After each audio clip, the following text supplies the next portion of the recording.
When people told themselves their past with stories, explained their present with stories, foretold the future with stories, the best place by the fire was kept for the storyteller. Night was slowly giving place to day, that night in which the holy foster father of our Lord had received the order to fly into Egypt, and the morning sun had already begun to tinge with its ruddy glow the mountain peaks of Idumea. Hurriedly and silently the Holy Family pursued their way along the western shore of the Dead Sea, directing their steps towards Egypt. The Divine Child slept, Mary and Joseph communed in secret prayer with God. After a while, the Holy Virgin, sweetly turning herself to Joseph, said, "Dear spouse, how it grieves me that, on account of the child and his mother, you should have to undertake so wearisome a journey and bear so heavy a burden." "Grieve not," replied Joseph. "As for me, I think with wonder on the honor God has done me in choosing me as his instrument in this great undertaking. Truly, I know not what I have done to deserve it." At these words the Divine Child awoke, and looked up into Joseph's face with eyes beaming with love and confidence. Then, raising himself up on the lap of his mother, he bowed downwards as if looking and seeking for something on the earth. On the wayside grew white lilies, yet glistening with the morning dew. The holy Joseph understood the meaning of the child's movement, and stooping, he plucked one of the lilies and offered it to him. He stretched out his little hand to receive it, showing his childlike joy, as he held it up first to his holy mother and then to Joseph.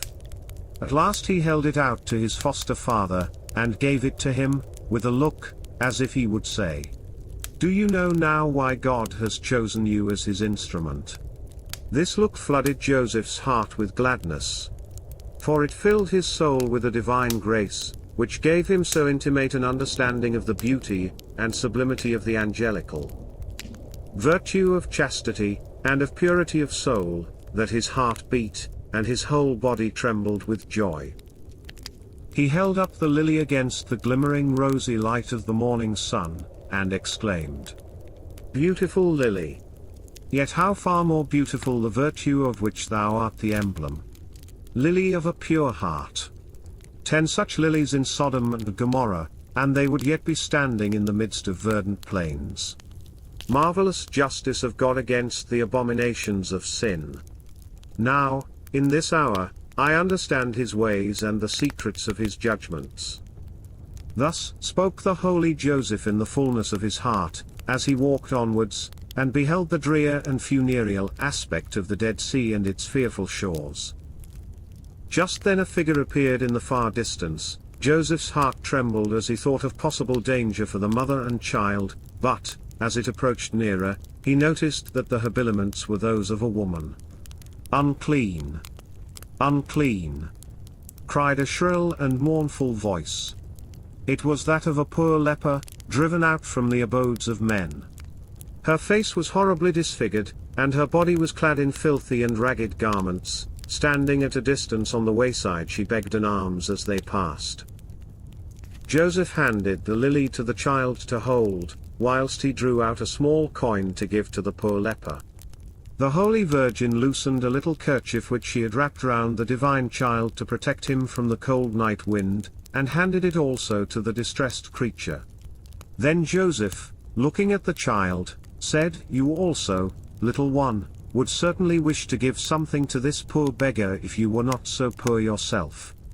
Thereupon the Divine Child held out the lily to the woman, fixing at the same time upon her an earnest but reproachful look. "See," said Joseph, "what the little one gives you, come and take it." The woman took the lily from the hand of the child. Can a leper weep? Or has not the frightful disease dried up and destroyed the fount of tears? Be that as it may, as this poor leper took the lily, tears streamed from her eyes, and a convulsive sobbing shook her whole frame.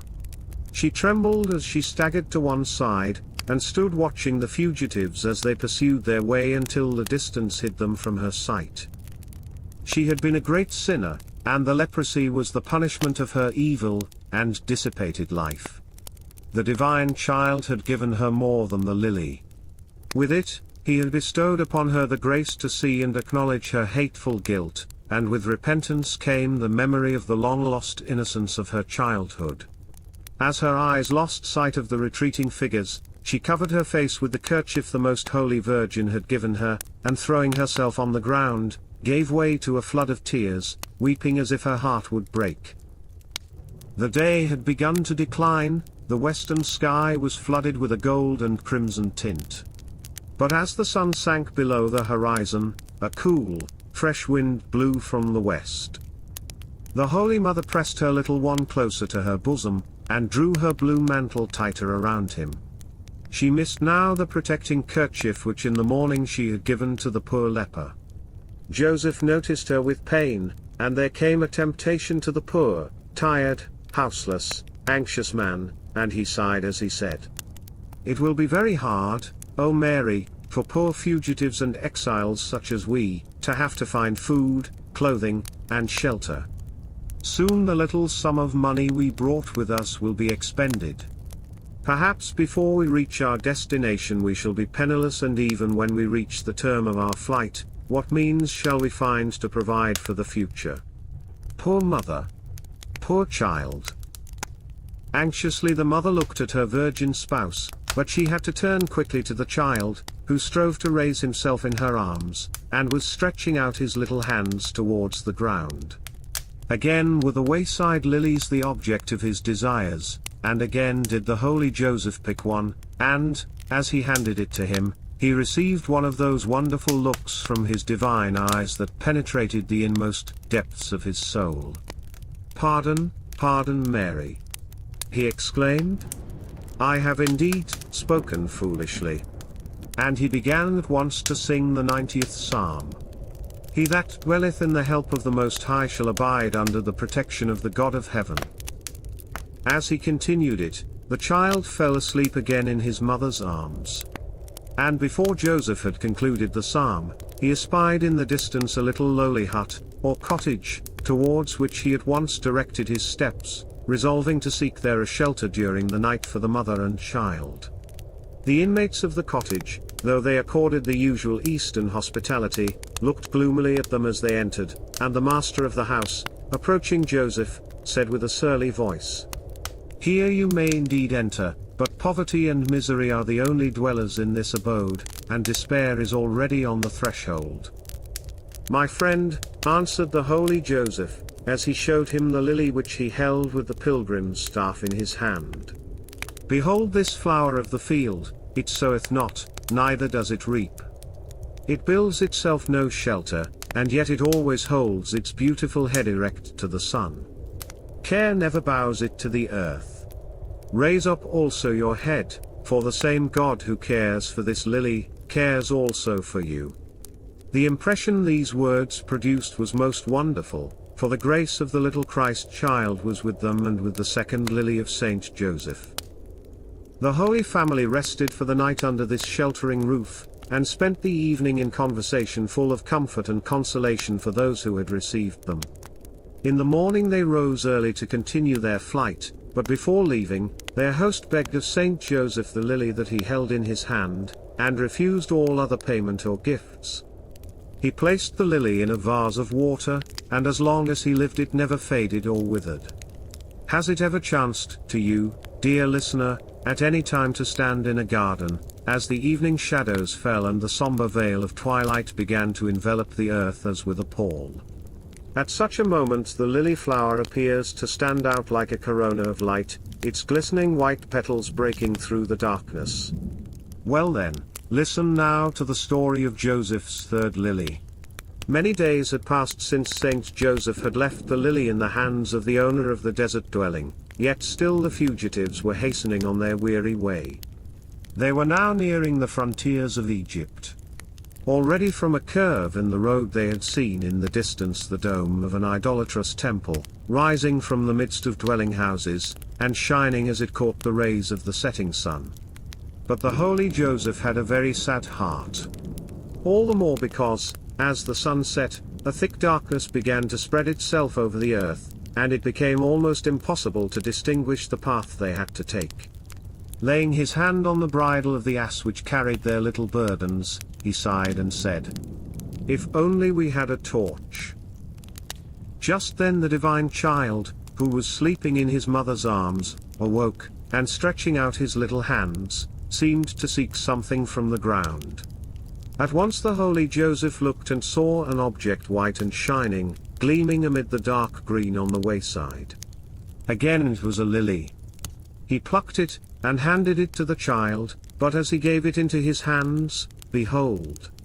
From the corolla of the flower a dazzling white light streamed forth, which spread itself all around, whilst a small white host, with a tiny shining red cross in its center, floated just above the flower petals. The clear, bright light fell upon the pathway, and made the journey now quite easy. The divine child held out the wonderful lily torch to Saint Joseph, who with renewed courage and joy pursued his way, but silently, for a holy fear and astonishment possessed his whole soul. This light, which was a mysterious revelation of that food of angels wherewith the Lord feeds the souls of men, served as a guide for the divine child, on his entrance into that land, where of old the people of God had been fed with heavenly manna. And this made of the most adorable sacrifice, through which the name of God, as the prophet had foretold, should be great among the nations.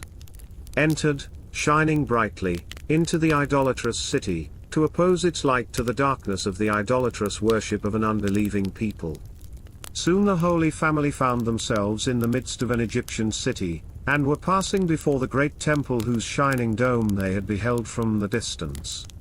The light from the radiant lily fell on the huge misshapen and grotesque idol, carved in white marble, that was in front of the temple gates, and in this pure light it was changed into an object black and murky as the dark night.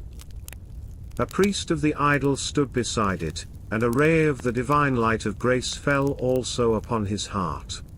Raising his voice, he exclaimed prophetically, "O Lily, you have come to conquer the lotus."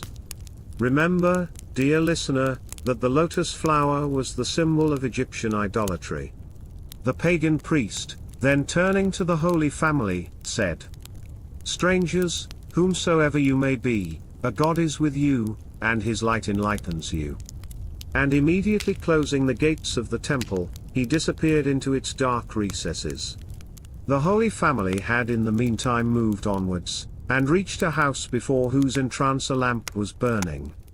Here the lily suddenly emitted a flame of marvelous brilliancy, illuminating the whole house as it stood before them. The holy Joseph took this for a sign that he should here seek and find shelter. He accordingly approached the door, and in this domicile the Holy Family found a home at the commencement of their sojourn in the idolatrous land of Egypt. But the lily became invisible. It had been taken by an angel's hand and laid on the Mount of Calvary. This, dear reader, is the parable of the 3 lilies of Saint Joseph, but you must note well its signification, and remember the following lessons that it teaches. A pure heart is the greatest of treasures, and a pledge of predestination. Its loss the most deplorable misery and unhappiness. A pure heart is a source of consolation and confidence in God. A pure heart is victorious over the devil, idolatry, and superstition, and is the special and intimate friend of Jesus in the holy sacrament of the altar. Saint Joseph beseeches you never to forget these lessons.